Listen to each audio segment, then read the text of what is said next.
We are joined now by Senator Tim Scott, the first black Republican elected from the South since Reconstruction. He is in Montgomery, Alabama. He was in Selma yesterday. Well, Senator, thank you so much for joining us.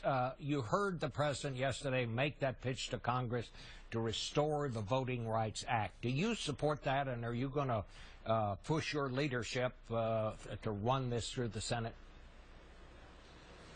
I certainly, Bob, I will tell you that I think every single American should demand making sure that every other American has the right to vote. I think we're all on the same page on that. The question is, how do we get there to specifically punish 6 states for atrocities that happened 40 or 50 years ago without updating that formula seems to be discriminatory in and of itself. So what I would support is to take a second view of the Voting Rights Act and look at seeing how we could apply it universally to all Americans every place, and let's judge people and states based on their performance today and not 40 or 50 years ago. Well, so in other words, you're not for restoring it as it was, but you want a new version of it.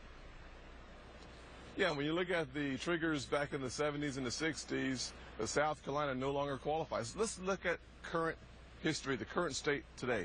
Nikki Haley is the governor of South Carolina. She is an Indian American. I was elected statewide to the United States Senate by the voters of South Carolina, and I was first elected to Congress at the start of the Civil War. So there's no doubt about the fact that there has been amazing progress throughout the South, and we should make sure that the formulas that are used do not punish the history of a state, but should represent the present state of affairs.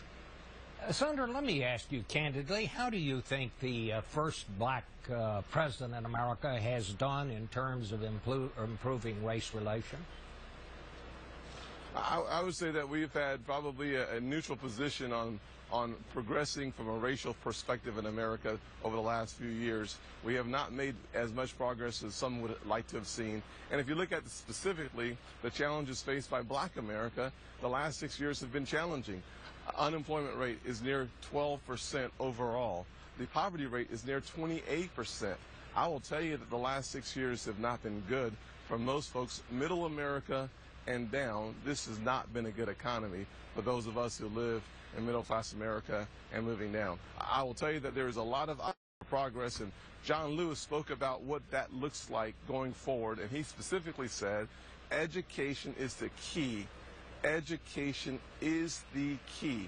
He said it several times yesterday, and I wanted to say it twice because my opportunity agenda focuses on the foundation of the American dream, and it starts with education. You can have a fantastic life here in America, in the South, in the North, in the West, and the East, if you focus your attention on outcomes driven by education. Let me ask you this, Congressman. Do you think the Justice Department ought to dismantle the police department in Ferguson, as some are suggesting? You know, I looked at some of the information. I will tell you that the challenges faced by Ferguson Police Department goes very, very deep. So we have to pay close attention to what happens next.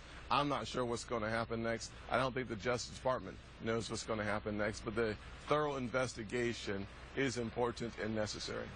And let me just close, Senator, by saying I just called you Congressman. I apologize for that. You are the first black senator from the South, since Reconstruction.